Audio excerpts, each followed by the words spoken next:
Beds, it's your Uncle Terry. And I want to tell every single one of those fans going to the 2CW reunion show in Watertown, New York. You're about to get the wrestling experience of a lifetime. Damn, root and cheer with all you've got, bud. 2CW ain't joking around this time. Night one, they're bringing in the brothers. The big old Hardy boys are here, bud. And on night two, it's gonna get wild in here. They got the Godfather. They got Moose, along with every single one of these other 2CW superstars on an unbelievable roster. I'm telling you, bud, this is the show of shows.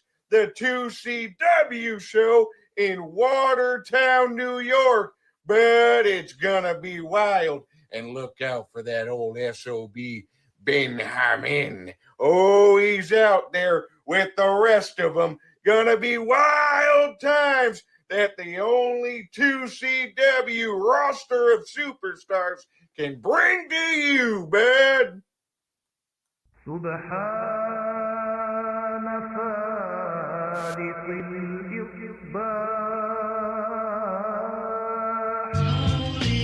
Yes, that's right, Uncle Terry.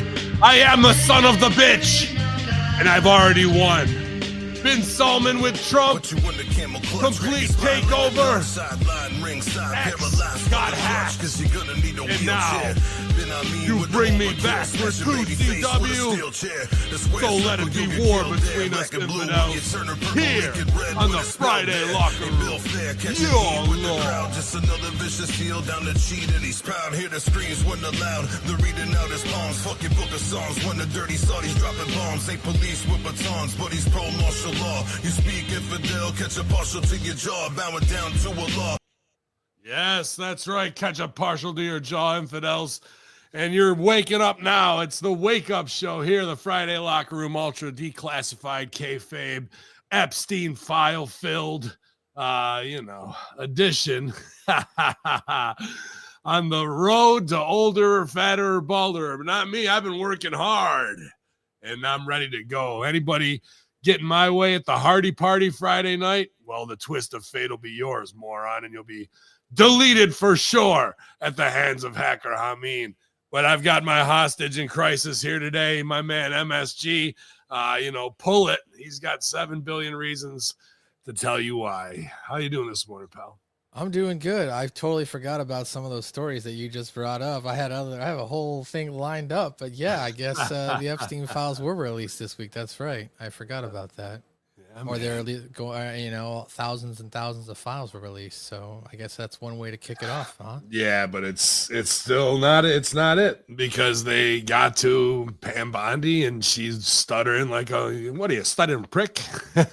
and they're gonna redact who they need to redact so people don't get impeached, or somebody with an insane amount of money there, or somebody with where it really leads is, Mossad, IDF, all that shit. And who has the power to redact things and push those buttons? Well, AIPAC and everybody else. So, but the problem is I guess not a problem, because what we do get that's redacted, some shit they probably won't even release. They won't just redact it.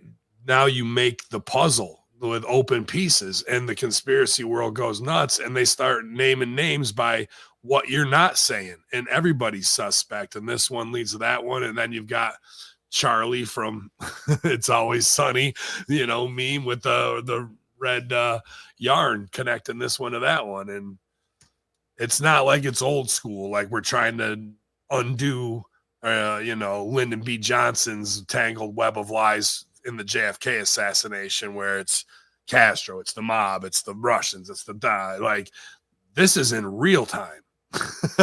You know what I mean? Like this, we had to sit through the bullshit 9/11 commission from NIST, all a complete fake work, you know what I mean, with an insane book of just lies that they put out to like make it as dull as possible so no one ever really wants to truly look. Not here. This shit is going on now. So it's interesting. And then Ben Salman, sitting next to Trump, man. I had that story as well. Yeah. But sorry, I know I'm going in right here early, but yeah, good morning. Good morning, friends. Yeah, well, I mean, we might as well start there. I mean, basically, what I had was the story was mixed in with Donald Trump is yelling for Jimmy Kimmel to be yanked off the air. And that was because he lashed out at host Jimmy Kimmel on Wednesday night after Kimmel mocked the president's poll numbers and criticized his move to host a murderer for dinner at the White House. He says, Trump said, "Why does ABC fake news keep Jimmy Kimmel, a man with no talent and very poor television ratings, on the air? Why did the TV syndicate put up with it? Also, totally biased coverage. Get that bum off the air." And this was, of course, because of the fact that Kimmel ripped Trump over his connections to the late sex offender Jeffrey Epstein, mocked his poll numbers, and criticized the former president for throwing a lavish dinner for Saudi Arabian Prince Mohammed bin Salman. "They had a murderer for dinner at the White House last night," remarked Kimmel. Trump hosted a black tie gala for the Crown Prince of Saudi Arabia, Mohammed bin Salman, who also happened to be one of Jeffrey Epstein's good pals. According to the writer Michael Wolff, Epstein and MBS, as they call him, were so tight they would play video games together for hours. Who would play video games? Bin Salman and Jeffrey Epstein, apparently. Jesus Christ. Except it was not video games. It was the Hunger Games. They were sitting up in a booth and having, the real deal go down. Yeah, man. I just think that joke is shit. I mean, like, there's better jokes than that if you're going to do a Khashoggi bit without saying his name. But yeah, obviously Jimmy Kimmel is a major puppet of who's in power and against Trump on the left side. Like, they brought him back after his show was doing shit numbers, and he's weaponized very much like they weaponized the Daily Show, except Jimmy Kimmel, all you got to do is go, Trump doesn't have to come back at him. He just needs to go, "This guy's saying something about me. Roll that footage of girls on trampolines. And Jimmy, let's talk about what a puppet you are," So at least Adam Carolla talks some truth every day. Like, this guy is dead TV as you can get, and just saying ridiculous shit. And the rib is like, you're hosting a murder. Every day there's murderers at the White House. People running black ops and fucking every other thing with a kill count that is unimaginable. With Clintons, we're only up to about 47 that we know. Yeah, like, you're not gonna do a Dick Cheney bit about doing genocide in the Middle East. You're not gonna go after George Bush or Obama, how many they had killed with drones. Like, bin Salman, and yeah, it's fucked up. They got him in a revenge hit, and they cut him into 15 pieces in a goddamn consulate. Where you're running for, to get away, and you think you're safe, and they're like, "No, dude, that game doesn't work here. This ain't a movie, dog." Get the chainsaws out, and then make an example. And that's some old medieval crusades type shit. Put your head on a spike and outside the fucking town walls. And yeah, these guys are capable of it, while they go, "We love wrestling and modernization, and Tom Brady, you're the best." But that shit still goes on all the time. Khashoggi's the only one that people know about. It probably goes on every fucking week there, dude. And we're supposed to just be like, but he said 600 billion investment in America. Now he's saying $1 trillion. Markets go up. Like, by the end of the day, the market's been crashing all week. Yesterday it went up 700, on 1,000 of investment. So it's just like this huge game that'll never stop, whether it's Epstein files or any of that shit, bro, because the players at the top have full control of everything. You know, like how are you supposed to battle back against that with your lame duck comedy show that nobody's staying up to watch late night because they don't want to be propagandized to, or they do, which means they're like searching that out to be like, yes, we're still right. We're still right. Like Jon Stewart's eating shit left and right. They had to bring him back after doing a DEI hire for 10 years in Trevor Noah, who tanked that show. That show used to be great. And then the people who spun out of it, Colbert and them, are all now just state propaganda. They're not doing any real comedy that punches both sides. At least Bill Maher is starting to go, okay, you guys are cuckoo for Cocoa Puffs. I'm going back to the middle, you know what I mean, and do what I need to do. And really kind of still be a true liberal to some degree, where what they've done with the left side party, you know, and finding whatever minority they can sink their teeth into and exploit them. And then once they get their way from kicking and screaming and using them as a human shield, they just cast them aside. Black Lives Matter for about 4 years of fucking getting money out of the system. ICE and Mexicans, that's the hot one right now. That'll be done 2 or 3 years. Then we'll switch to kicking Muslims out, and like it just won't stop. And like there'll be 70-year-old white women who are retired screaming about every fucking thing there is. It's right out of 1984. The party always used women, especially the younger ones, to push their propaganda and proles because they would be the most susceptible to them, and they just turn into an echo chamber. It's right out of the book from fucking the last 80 years. There's a playbook. So what are you supposed to be like? I'm not watching Kimmel. I'm not even participating with these people. Jimmy Kimmel, from the Man Show to what he's saying there now, dude, fuck out of here. Like, well, I have a very little respect for most actors who have anything to say about geopolitical events, myself included, except the character I did, I lived it for 20 years. And I'm about to go to do it again right next to Fort Drum military base. So question my performance. Okay, sure. I can do what they can do. They can't do what I can do. All right, well, let's jump into some wrestling headlines, unless you've got something else you wanted to talk about.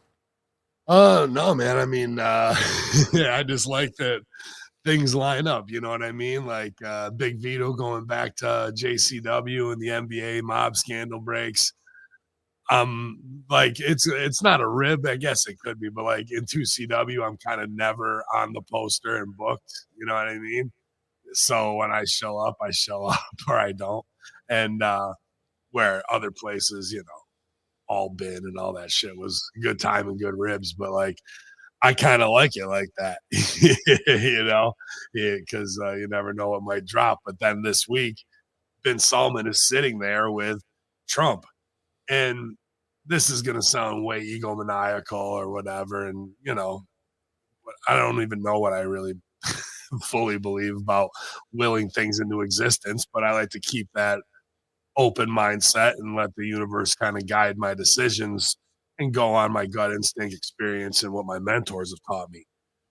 And yesterday when I saw that picture and it's them sitting next to each other, Ben Salman on the left, Trump on the right, in front of the fireplace, all ornamented out in gold, scrolled, you know, ornamentations.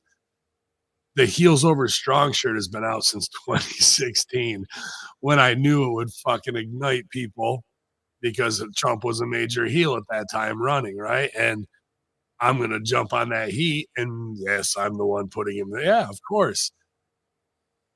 Am I a fucking prophet? Do I will these things? If you look at that shirt, even though it's just in black and white, because he had released that sketch at that time, and I just took my headshot in Photoshop and redid it. Even the the framing of it has scrolling at the top that is ornamented almost identically to what that picture is. Now, we talked to Simpsons or whatever, you know, and their prophecies, like getting it to the T.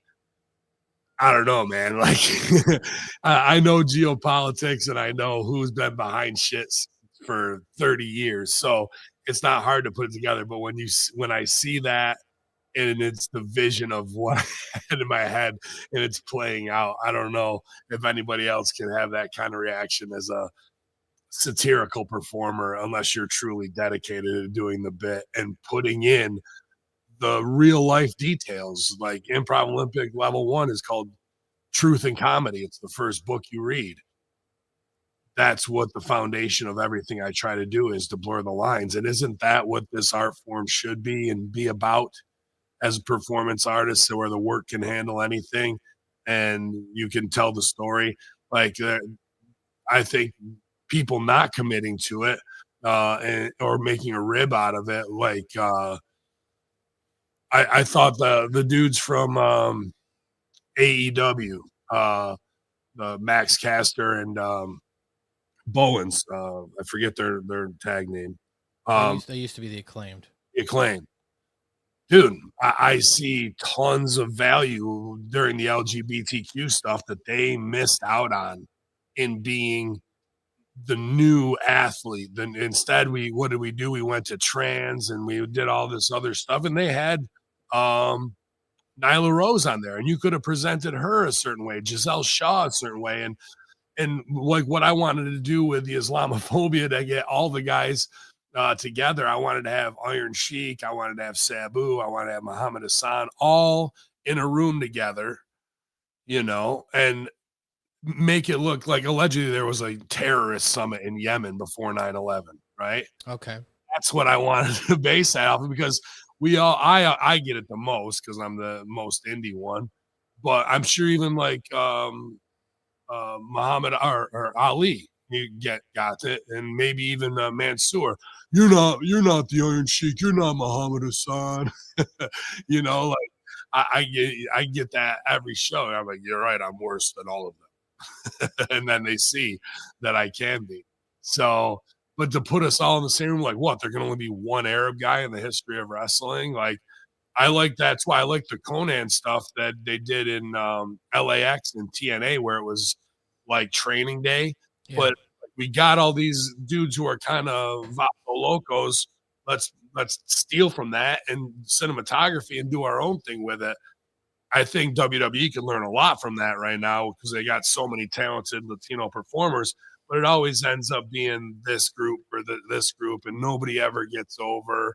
There's just stuff that we can do to solidify everybody, and then we break out into our sub-story characters from there. So I don't know, man. I'm not trying to be like I'm a fucking prophet, but I like putting that level of work in, and then when it pays off 9 years later, that's why I like the Dominic Mysterio stuff. When I say find the game and play it out, just making a reference to Eddie Guerrero and looking like him and sticking like the bit and doing his wrestling frog splash, like that is where he is in that.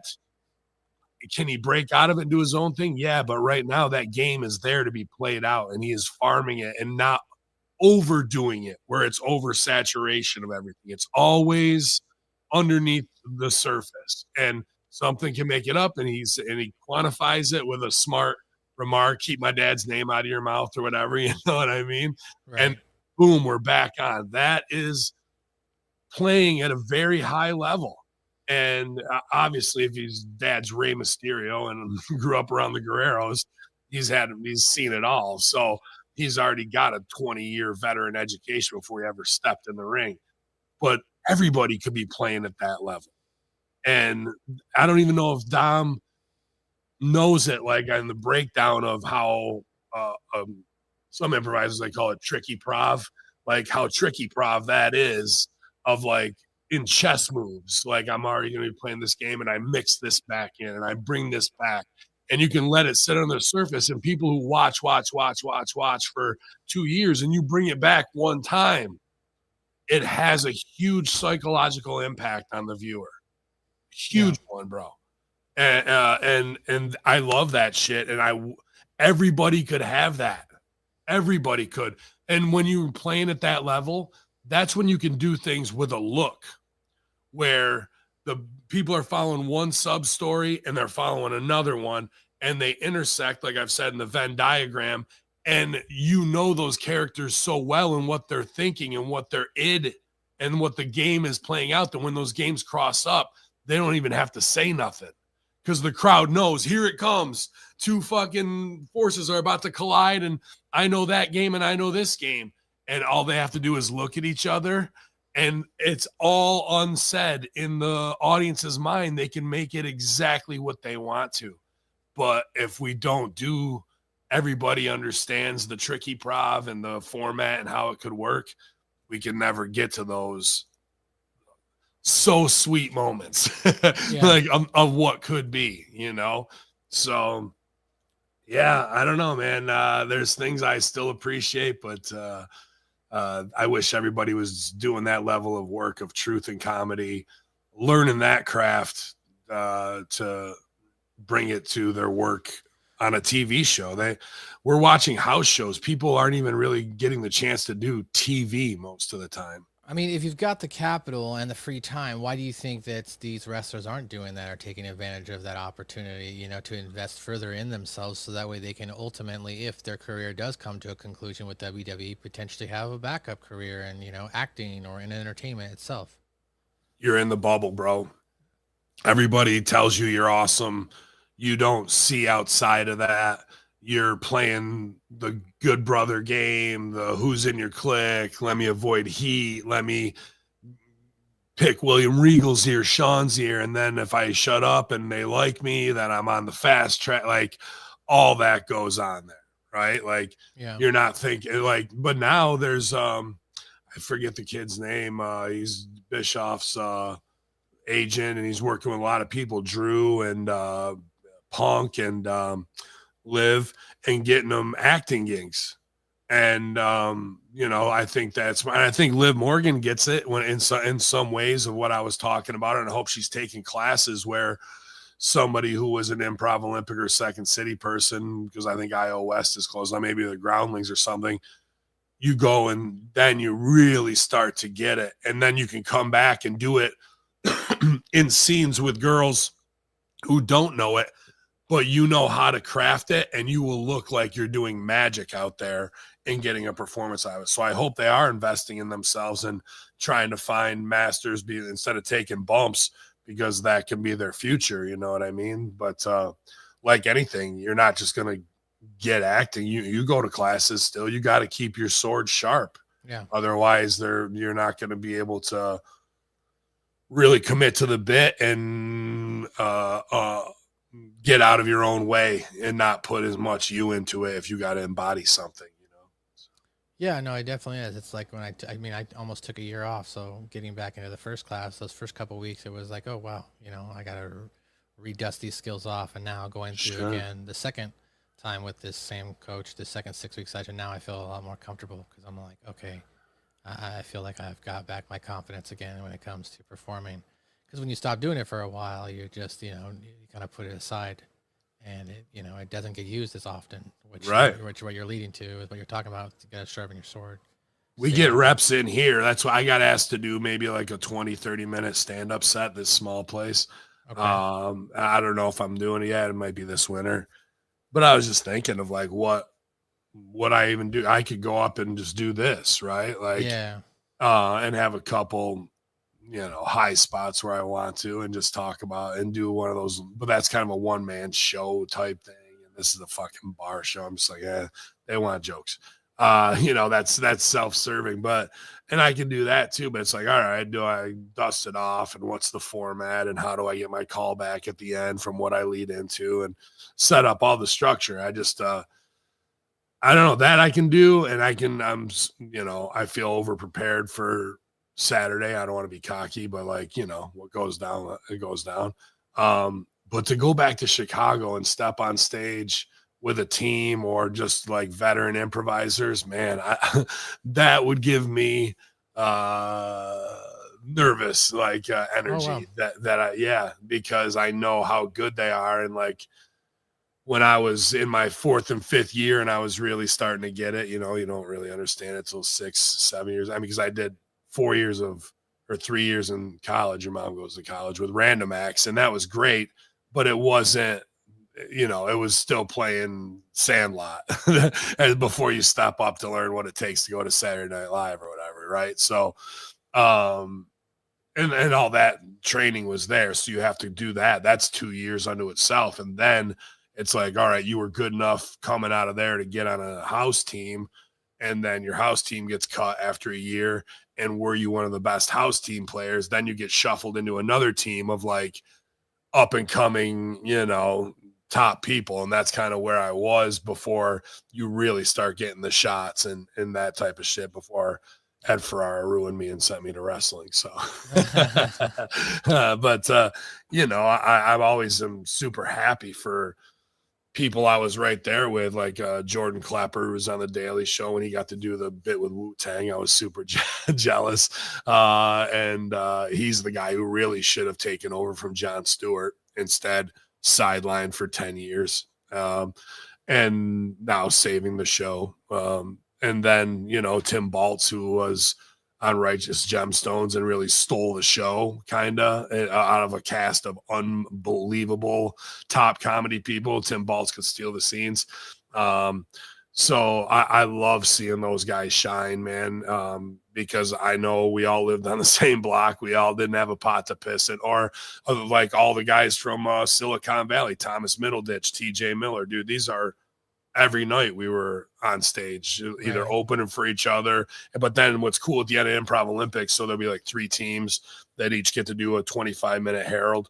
And then at the end, we all come back on stage and do this thing called The Dream, where we just get stuff out of the audience. And what happens in the dream, you know, you might be a talking toaster, you know, you can be anything, you know, so where you want to go. But now you're playing with the top people and you're like on that house team or you're in the mid card. And you get to see if you can hang with the fucking serious Shogun, and they're just having fun at the top level. But for you coming up, like, this is your time to, like, you know, are you going to make the Olympic team? It's a very, yeah, dude. So, but it's that, like, if you take it serious, it is, but then you really have to learn to let go. And that's when you do your best work. But will Liv Morgan, will Dominic Mysterio, will any WWE star put in that level of 4 to 5 years to get to the point of being able to let go and do your best stuff?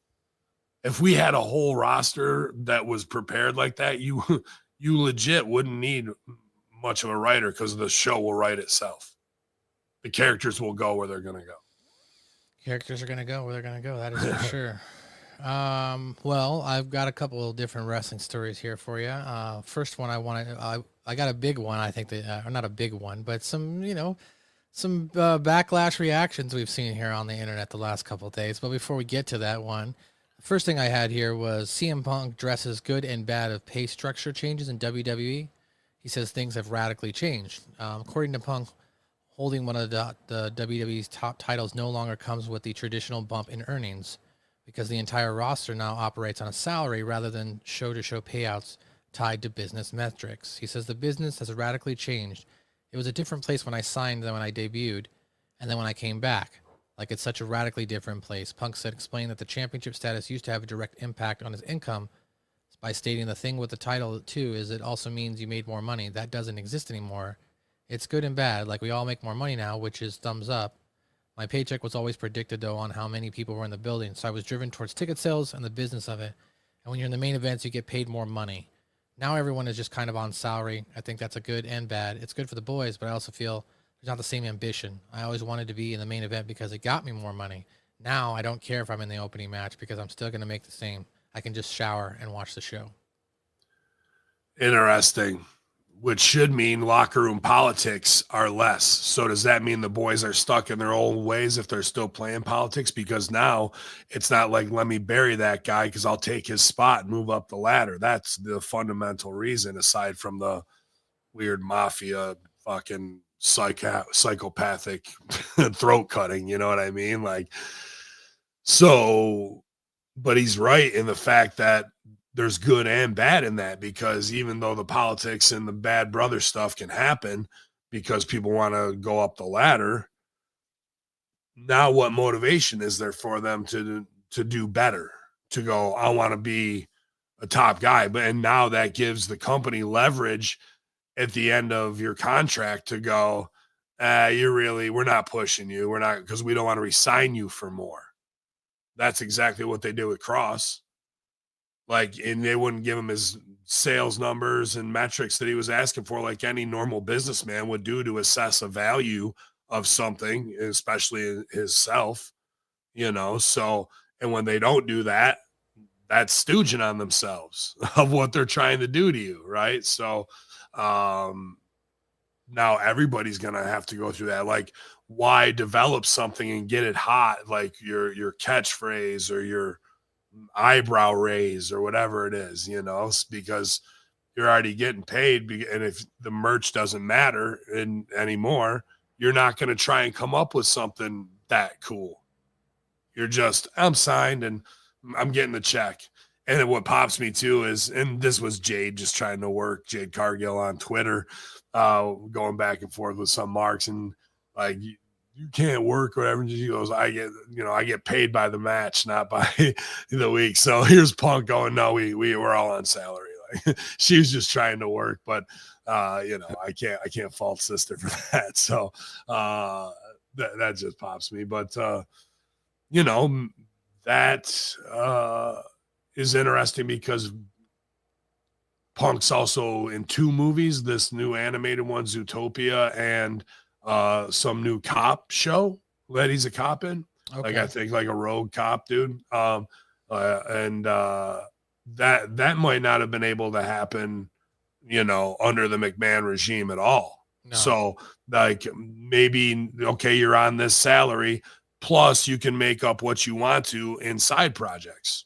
Like, maybe there's no heat with that. And as connected as Ari Emanuel is into Hollywood, there might be a fast track way to do that. So the new click is like, let me shut up, be happy about my paycheck, and then pitch something to Ari to make him more money and me more money, which isn't a bad way to look at things. Like, that's breaking the cycle of the abusive nature of wrestling, where you're going, I love this business, and now this business doesn't even resemble what you claim to have loved, which was the fraternity part, the fucking whispers and fucking rumors and all that kind of shit. You know what I mean? So it is an interesting shift. I don't think wrestling will ever look the same again as it did in that cutthroat 1970s to early 2000s era.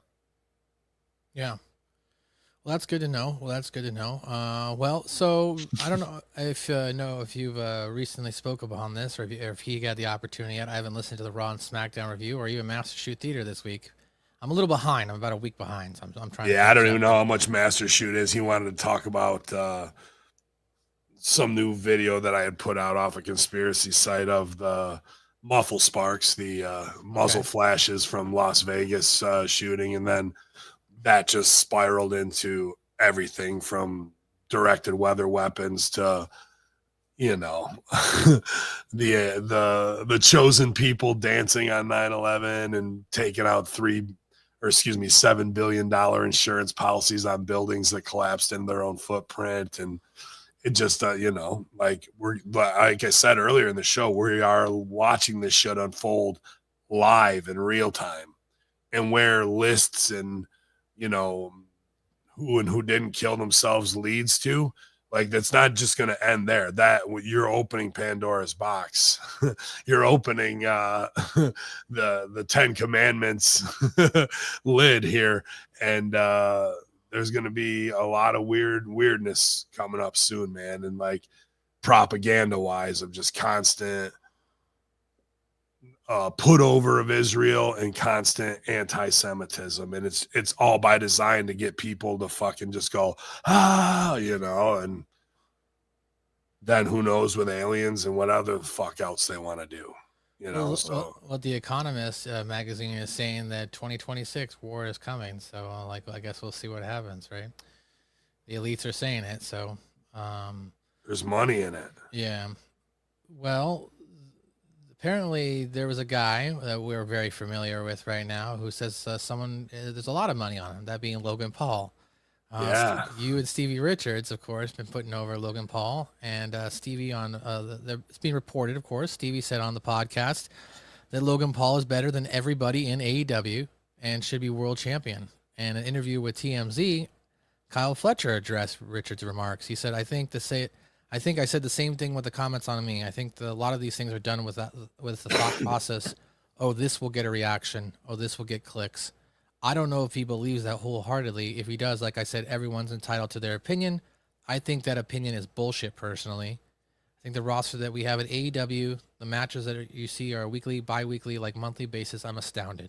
I can't even keep up. I watch one match that I go, that's the best match I've ever seen. And then in the next week, I'll see another match, and I'm like, that's the best match I've ever seen. It's just absurd. It's an absolutely absurd claim to make. No hate on Logan Paul doing great stuff. Good for you. He's been in the business 5 years with that, so that level that he's performing at is insane. Do I think he's better than Kenny Omega, Will Ospreay? Not a fucking chance. And then Orange Cassidy has chimed in, and he said on Adrian Hernandez's, I don't know if he was just while speaking with him, no, absolutely not. They're saying that Logan Paul's better than the entire AEW roster. Yes, I think Logan Paul is good. I think he's doing very well for his limited experience. You get angry at people like that, and I just go in and do it, make it look great effortlessly. But, like, he's not better than the AEW roster. That's like another count of programming word. I don't know what he was saying there, but couldn't make that out. Yeah. But your thoughts on them firing back at Stevie Richards, Ben? Well, it's funny. I usually don't go in on the comments, but I looked at a couple, and usually it would be people like, well, if it was just us and not that, what the fuck's this jobber ever know? He doesn't know. He was never, when Stevie is one of the most brilliant minds I've ever worked with in the biz. And so they're really going, look at the AEW roster market. They're all butthurt and run to the internet to like bitch about it, like little fangirls, the guys on the roster, or they're getting asked questions and they go in. So that means that everybody's, do you see what Stevie said? Fuck him. Like that's what's going on over there. They're going to give a political response to it. But really the trolls in the internet are more pissed that the fucking dudes on the roster are selling for it. So everybody just wants to smash AEW, but that's fine. Everyone needs a little brother to kick around, I guess. Stevie is correct. Who has more followers? Logan Paul or anybody on the AEW roster? Maybe aside from the Young Bucks. I don't think so. You don't think so? I don't. Who is known more around the world, Logan Paul or anybody on the AEW roster? I would probably say, unfortunately, because I don't like the guy Logan Paul. Who is bigger, their world champ or Kenny Omega? Who looks more like a believable superstar, Logan Paul or Kenny Omega? Not for me to say. I think I'm not saying Kenny looks like shit, but I've stood next to fucking Kenny, and then I saw Logan Paul standing next to Braun Breaker and Bronson Reed, and he dwarfed them. And he fucking is jacked and looks like $1 million. Who cuts a better promo, Kenny Omega or Logan Paul? I don't know. That's hard for me to say because I don't like Logan Paul has turn off the TV heat with me. Like I don't really. That's how much I don't like Logan Paul. So like it's a little bit harder for me to be unbiased. Why does it turn off the TV heat? Because I don't like him as a person, like truly as a person. Just the things he's done in his life. And sure. So I just don't want to like watch him do anything creatively entertaining wise. Okay. You know what I mean? I understand that. Yeah, but at the same time, that's real heat. I'm not saying he doesn't have real heat. I mean, he's obviously making. Who has real heat in AEW? It's nobody. So, by almost every metric of how long have the top guys in AEW been doing this shit? 5-6 years now, as far as they've been. They've been as a company. How long have they been wrestling? 10, 15, 20 years. And Logan Paul's been doing it for how long? 3 to 5, I guess. This guy is a fucking A+ athlete. Is he a douche nozzle? Absolutely. And that is a good thing to be in wrestling, to draw tickets, because you're you're fucking Johnny from Karate Kid. You're you're all that 1980s asshole stuff reborn in 2025 of got it and act like you deserved it the whole way, and he's compromised himself and done dumb things to like gain that fame, but the sideshow him and his brother ran and fucking get in the ring with Mayweather and Floyd Mayweather ever fight Kenny Omega? Who's better, dude? Like, Stevie is right, and it's not just like AEW sucks. They're all high spot monkeys and they fucking put each other in a fishbowl. Like, yeah, they do that. Whatever. Stevie is just saying this guy has more money written on him. This guy understands marketing. This guy gets that you don't have to do 50 high spots. You can fucking get your shit in and then get knocked out and lay in the corner and stay small. You don't have to be, I'm back up. Back elbow. Like no, dude. Like, he's a sneaky fuck. He has to know timing. He has to know when to stay down to be a snake. Nobody in AEW does that. They fucking eat finishers, stand back up, and get their shit in. The other guy dead cells, stands back up, gets his shit. That's terrible wrestling. And I don't care what a young guy like Kyle Fletcher says when he thinks, I watched this match and then it's that. It's not what these guys think of going up the ladder one rung at a time and next high spot, next kick out, and wah. That's not wrestling. They're wrong. I don't care if they've wrestled in New Japan. I'm just indie or whatever the fuck. That is not what the art form should be. That's what bastardized Meltzer PWI 500 marks have made this shit and actually ruined the business of the emotion in a match. Let me ask you a different side of the question then when it comes to Logan Paul. I mean, do you think that Logan Paul is a plant in the industry itself? I think he's a CIA op. Okay, so you do think he's a CIA. All right. So, I mean, how could you then want to support or think that this guy needs to be on television when it comes to professional wrestling when you point out the hypocrisies of what CIA ops do? We're living in a fucking psyop, bro. Like, at least this guy's gets it and is in front of the camera. Like, all these fucking YouTube stars get the preferential treatment of who's going to be it. And not that I'm an Andrew Tate guy, but he fucking said it on camera first. And he has pretty well inside fucking knowledge of this type of shit. Probably the same people that got him over too. And then he turned on them. And then what do? Hit you with charges. I'm not saying he doesn't do shady shit either, that Andrew Tate's a good guy, but who are you? Who's in your circles that can fucking put charges like that on you? And then who's in your circles that can get them taken off of you? Only deep state people. And when he goes, I know, maybe I saw this guy at a party and I know the dude he was talking to was the dude that tried to recruit me from APAC or whatever, like all that shit goes on all the time. So you don't get to fucking do worked boxing fights. You really think Jake Paul could beat fucking anybody he's fought? Like, all those are worked fights, bro. Like, I guess we're about to find out. He's supposed to be fighting an actual boxer coming up here, right? I mean, that's the next fight. And they'll put fucking half of their money on him through outside sources, through LLCs and S Corps with a ton of fucking fake FanDuel accounts, juke the fucking system. He'll take a dive and they'll cash in twice because somebody told them to. They're like, you can't put the heat on Logan Paul and Jake Paul. They're fucking puppets in the shit. They're way down here at the bottom of the marionette strings, bro. You want to be famous? You want to be a fucking multimillionaire? Yeah, dude.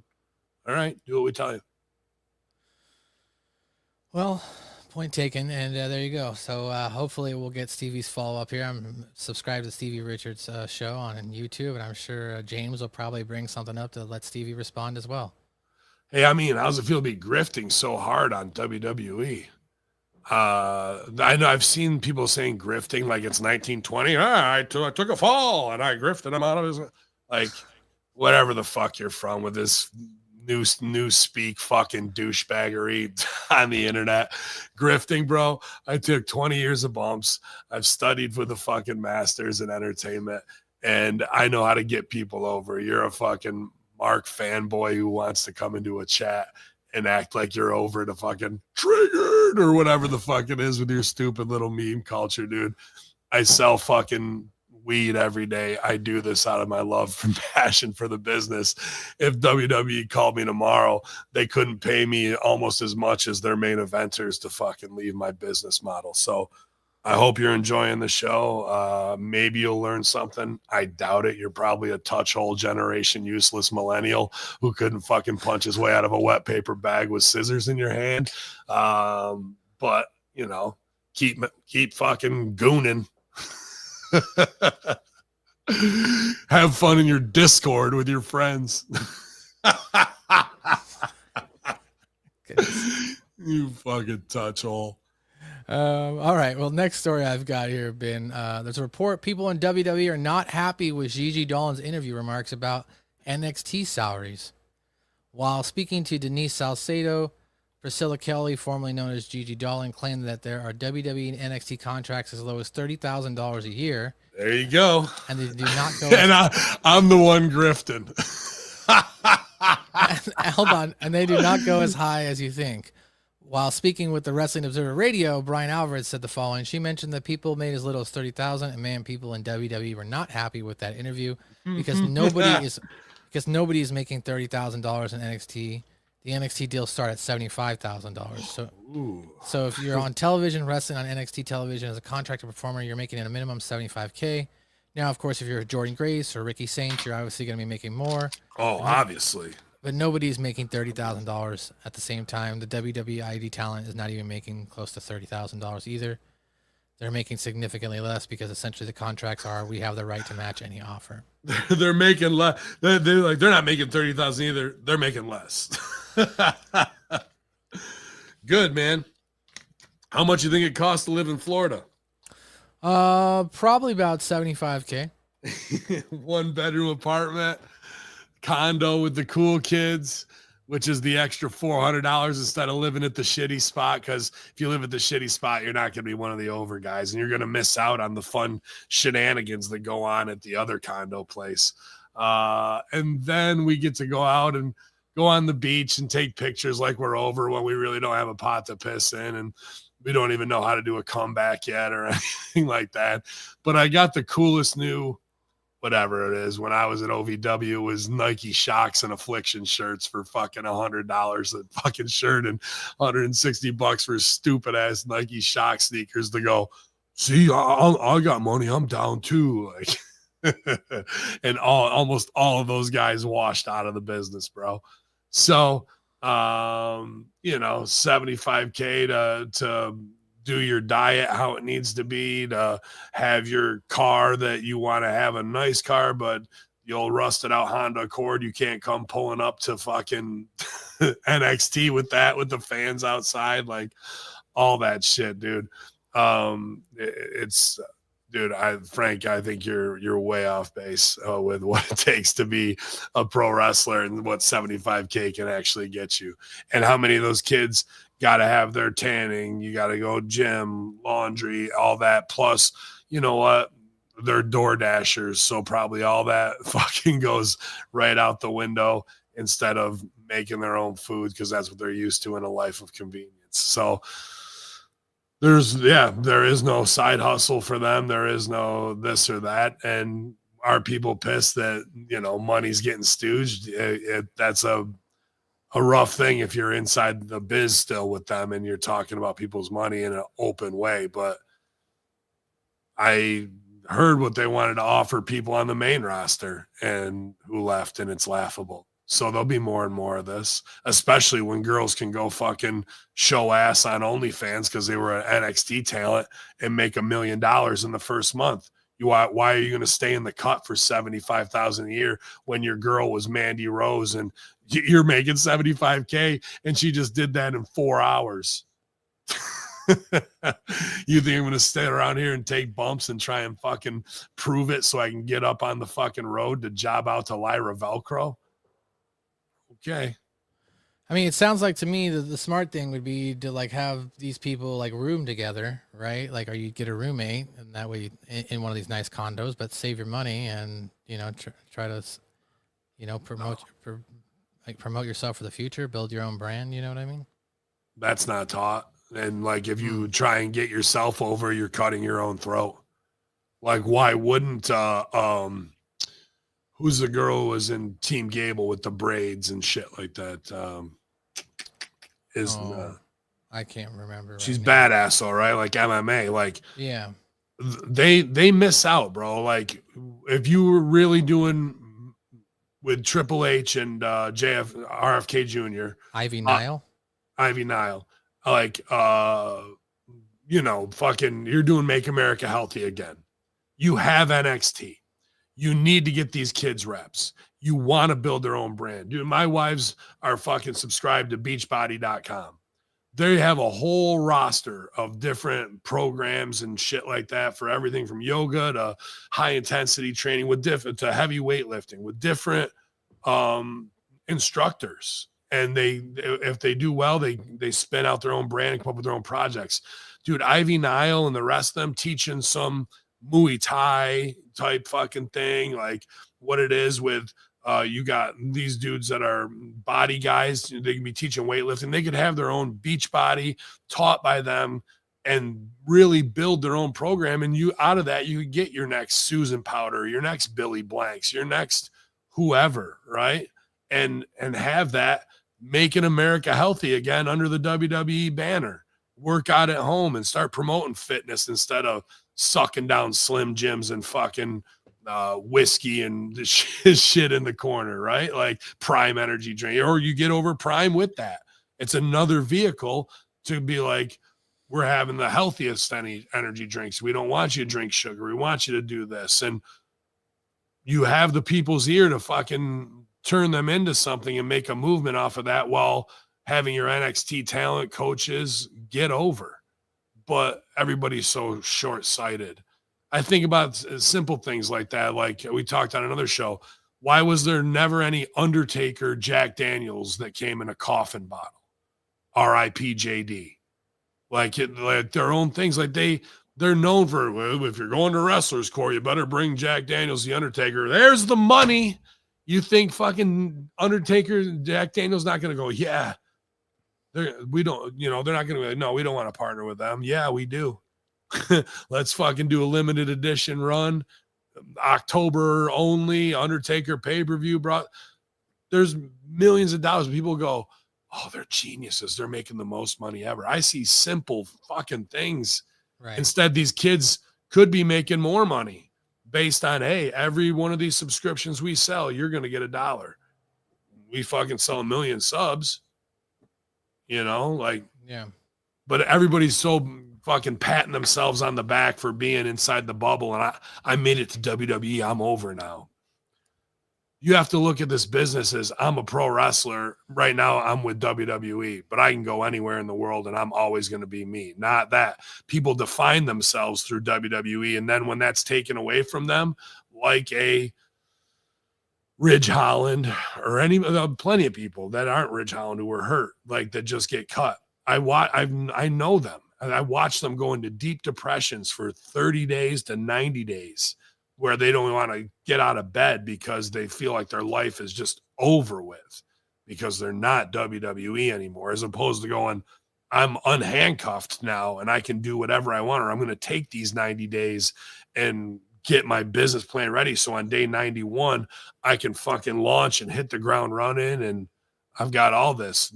That's rarely what I see. What I see is very damaged performers who wear their emotions on their sleeves, who go up the ladder and forget about people who helped them get there. And then on the way back down, they come crashing down and it hurts inside. Goodness. That's carnies, queers, and addicts, bro. Are anybody in the acting world, the entertainment world, like truly put together? Like, they've got it all and they don't have any, with all genius, there's madness. Yeah. No, that's true. That is true. Well, a couple stories I've got left here. A new potential home for weekly TNA wrestling program emerges. Earlier in 2025, there was talk about TNA Wrestling seeking a new media rights deal for weekly programming At the time, President Carlos Silva stated that the company had an interested partner for a possible deal in 2026. In an exclusive update, John Elba of SI.com is reporting that AMC has emerged as a potential landing spot for TNA. Mike Johnson confirmed the talk of AMC getting involved with TNA has been bouncing around internally within the company since right before last month's Bound for Glory. So your thoughts on TNA Wrestling potentially ending up on the AMC movie channel? I mean, anything's a home at this point. Like, I really don't put a ton of stock in TV. Like, if it was me, I would go. I mean, sure, if they can get a deal, obviously that's a good thing for them. I'm not saying it's not, but I think everybody who's got these Roku TVs, the first thing you do is look, and there's apps on there for everything, right? Yeah. So how do you get it on a one is Pluto, and Tubi, I guess, is another one. I don't have much time to watch TV or movies, but if I want to put on something classic like Young Guns or Saving Private Ryan or something, I know they're always on there, right? So, and sometimes they got good stuff like old Reno 911 will just run on there for like 4-hour blocks. I can put that on. That fucking pops the shit out of me. What a unbelievably underrated show, comedy wise. But and just a great improv team to get coming together to make a show. I wish more improv teams would look at that and go, what's our version of that, you know? But yeah, for them, I guess it's good. You cannot kill them. You know, they're always looking for a new home or a new rebrand, but they have highly competent veterans in charge over there of creative and production. When you're talking Santino Marella, you're talking a great character guy who can turn it on and save a scene in a second. Tommy Dreamer, who has been running shows since ECW, right? So, and plenty of others, I'm sure, that I'm not thinking of right now. But they're in good hands when it comes to having veterans run the show, much like AEW probably should have done, you know, just giving it over to the guys who know what works for a long time and hang in there and let the talent do what they want to and just craft them lightly. I saw some dude got kicked out who was like a lifetime fan and I had that story too. He was posting Stooges, and like then they came back and apologized after the internet went off, but he's stooging live, you know, results. But that again is some 1990s wrestling bubble. It's fucking tape yourself, you know, masturbating and charge people era. Like that's where we are. Like instant stream me, I am the star of everything. Every moment I, me, my. Like, so this kid's stooging results, like that's some 1995 shit of like, who's stooging to the dirt sheets, bro? All you have to do is hit stream live on 19 different apps and off we go, you know? So get used to it. The reality is you might even want to be like, you know, I know people are watching at home, but here's the live stream, and start planting their own Twitch people, their own influencers. If you're worried about that, and branch out into Discord, into Twitch, and make that more your home, and encourage your live audience to be streaming live and participating and sharing, because that's how a nuclear bomb goes off. Split that atom, and then a series of chain reactions goes out. Like that should kind of be how we're trying to get this thing to go. And then you can call it the most live stream event from people in the crowd.